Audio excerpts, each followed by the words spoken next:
ಸಿದ್ಧಗಂಗಾ ಮಠದಲ್ಲಿ ಸ್ವಾತಂತ್ರ್ಯ ದಿನಾಚರಣೆ. ಸಿದ್ಧಗಂಗಾ ಮಠದಲ್ಲಿ ಸ್ವಾತಂತ್ರ್ಯೋತ್ಸವ. ತುಮಕೂರಿನ ಇತಿಹಾಸ ಪ್ರಸಿದ್ಧ ಸಿದ್ಧಗಂಗಾ ಮಠದಲ್ಲಿ ಶ್ರೀ ಸಿದ್ಧಲಿಂಗ ಸ್ವಾಮೀಜಿಯವರ ದಿವ್ಯ ಸಾನ್ನಿಧ್ಯದಲ್ಲಿ ನಡೆದ 78ನೇ ಸ್ವಾತಂತ್ರ್ಯೋತ್ಸವ ದಿನಾಚರಣೆಯಲ್ಲಿ ಗೃಹ ಸಚಿವ ಡಾ. ಜಿ. ಪರಮೇಶ್ವರ್ ಧ್ವಜಾರೋಹಣ ನೆರವೇರಿಸಿದರು.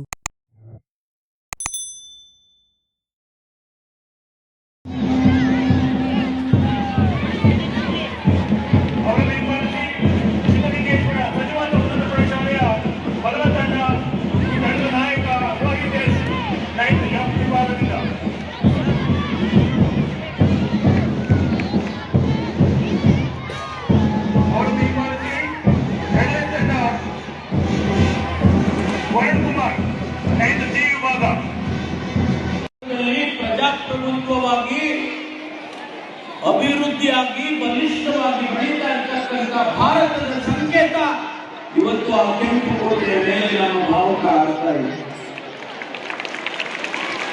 ಅದು ಭಾರತ.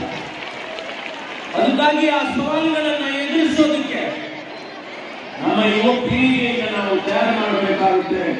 ಆ ದೃಷ್ಟಿಯಲ್ಲಿ ಸಿದ್ಧಗಂಗಾ ಮಠ ಲಕ್ಷಾಂತರ ವಿದ್ಯಾರ್ಥಿಗಳನ್ನ, ಲಕ್ಷಾಂತರ ಪದವೀಧರರನ್ನ ವಿಶ್ವಕ್ಕೆ ಕೊಟ್ಟಿರ್ತಕ್ಕಂಥದ್ದು. ಎಲ್ಲ ರಂಗದಲ್ಲಿಯೂ ಕೂಡ ಇವತ್ತು ಕೆಲಸ ಮಾಡತಕ್ಕಂಥ ವಿದ್ಯಾರ್ಥಿಗಳು ಸಾವಿರಾರು ಸಂಖ್ಯೆಯಲ್ಲಿ ಇಂಜಿನಿಯರ್ಗಳನ್ನು ಕೊಟ್ಟಿದ್ದಾರೆ, ಸಾವಿರಾರು ಸಂಖ್ಯೆಯಲ್ಲಿ ಶಿಕ್ಷಕರನ್ನು ಕೊಟ್ಟಿದ್ದಾರೆ, ಸಾವಿರಾರು ಲಕ್ಷಾಂತರ ಸಂಖ್ಯೆಯಲ್ಲಿ ಮಕ್ಕಳು ಅವರ ಭವಿಷ್ಯವನ್ನು ಕಟ್ಟಿಕೊಳ್ಳೋದಕ್ಕೆ ಅವರನ್ನು ತಯಾರು ಮಾಡಿ ಕಳಿಸಿಕೊಂಡಿದ್ದಾರೆ. ಅನ್ನ ದಾಸೋಹ ಮತ್ತು ಶಿಕ್ಷಣದ ದಾಸೋಹವನ್ನ ಇಡೀ ವಿಶ್ವದಲ್ಲಿ ಯಾವುದೇ ಸಂಸ್ಥೆ ಇಷ್ಟು ದೊಡ್ಡ ಪ್ರಮಾಣದಲ್ಲಿ ಮಾಡೋದಕ್ಕೆ ಸಾಧ್ಯ ಆಗಿಲ್ಲ. ಅದನ್ನ ಸಾಧ್ಯ ಮಾಡಿ ತೋರಿಸಿದ್ದಾರೆ ಮಹಾಪ್ರಭುಗಳು ಅಂತೇಳಿ ನಾನು ಈ ಸಂದರ್ಭದಲ್ಲಿ ಹೇಳ್ತಾ ನನಗೆ ಅವಕಾಶ ಮಾಡಿಕೊಟ್ಟು ಪ್ರತಿಯೊಬ್ಬ ಭಾರತೀಯನಿಗೂ ಕೂಡ ಅಭಿನಂದನೆಯನ್ನು ಸಲ್ಲಿಸಬೇಕಾಗಿದೆ. ಆ ದೃಷ್ಟಿಯಲ್ಲಿ ಇವತ್ತು ಬಹಳ ಈ ಸ್ವತಂತ್ರ ದಿನಾಚರಣೆ ಬಹಳ ಪ್ರಾಮುಖ್ಯ ಆಗ್ತದೆ ಅಂತೇಳಿ ನಾನು ಭಾವಿಸಿಕೊಂಡಿದ್ದೇನೆ. ಇಷ್ಟೆಲ್ಲ ಸಾಧನೆಯನ್ನು ಮಾಡಿ ಚಂದ್ರನ ಹತ್ತಿರ ಹೋಗುವಂತಹ ಸಾಧನೆಯನ್ನು ಮಾಡಿದಂತಹ ವಿಜ್ಞಾನಿಗಳು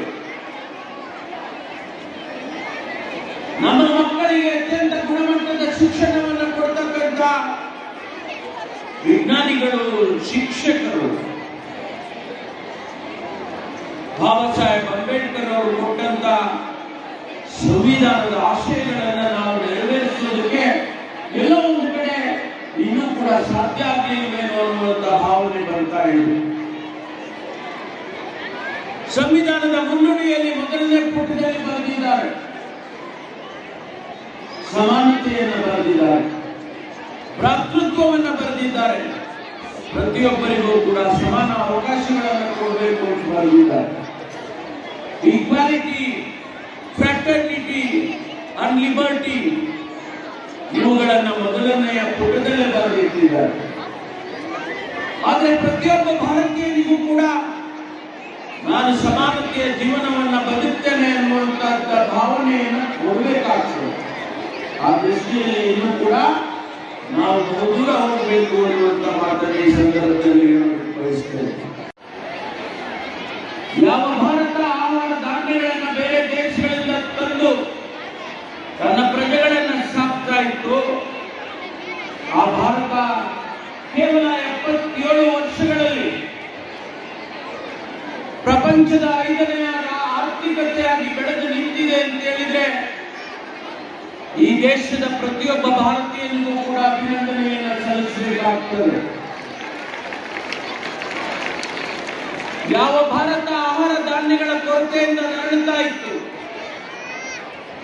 ಇವತ್ತು ಅದೇ ಭಾರತ ಇವತ್ತು ಆಹಾರ ಧಾನ್ಯಗಳನ್ನ ಬೇರೆ ದೇಶಕ್ಕೆ ರಫ್ತು ಮಾಡುವಂತಹ ಪರಿಸ್ಥಿತಿಯಲ್ಲಿ ನಾವಿದ್ದೇವೆ. ಆಹಾರ ಧಾನ್ಯಗಳಲ್ಲಿ ಸ್ವಾವಲಂಬಿಗಳಾಗಿದ್ದೇವೆ. ಇಡೀ ಪ್ರಪಂಚಕ್ಕೆ ನಾವು ತಾಂತ್ರಿಕ ಮಾನವ ಸಂಪನ್ಮೂಲವನ್ನು ಕೊಡುವಂತಹ ಶಕ್ತಿಯನ್ನು ಪಡ್ಕೊಂಡಿದ್ದೇವೆ.